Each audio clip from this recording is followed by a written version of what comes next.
Assalamualaikum warahmatullahi wabarakatuh. Perkenalkan, nama saya Dwi Febriana dari kelas MJ 401. Di sini saya ingin mempresentasikan bagaimana politik berdampak pada perekonomian Indonesia dalam mata kuliah perekonomian Indonesia. Politik memiliki dampak yang signifikan terhadap perekonomian Indonesia. Hubungan antara politik dan ekonomi adalah hal yang kompleks dan saling mempengaruhi. Kebijakan ekonomi yang diambil oleh pemerintah dan lembaga terkait dengan dipengaruhi oleh politik kebijaksanaan fiskal atau pengaturan pendapatan dan pengeluaran negara, dan kebijakan moneter atau pengaturan jumlah uang beredar dan suku bunga. Seringkali ditentukan oleh kepentingan politik. Kebijakan ini dapat berpengaruh pada inflasi, pertumbuhan ekonomi, investasi, dan lapangan kerja di Indonesia.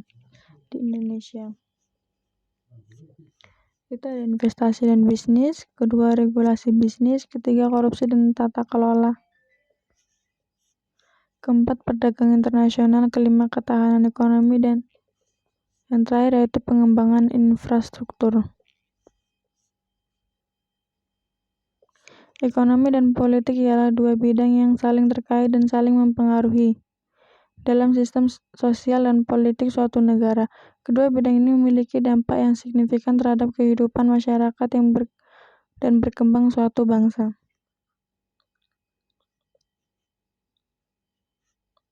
Kesimpulannya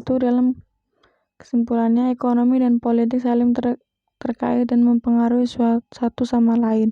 Kebijakan ekonomi dan keputusan politik dapat membentuk kondisi ekonomi suatu negara.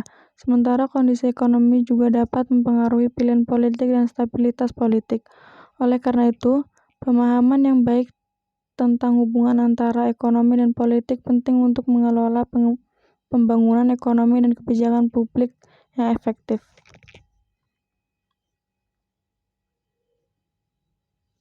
Referensinya Alice Jabana, AS 2014, Politik dan Perekonomian Indonesia. Kuncoro, A 2018, Ekonomi Politik Indonesia. Booth, A. and MC Chowell, P. eds 2018, The Indonesian Economy and Transition. Sekian yang dapat saya sampaikan, kurang lebihnya saya mohon maaf. Wabillahi taufiq wal hidayah. Wassalamualaikum warahmatullahi wabarakatuh. Terima kasih.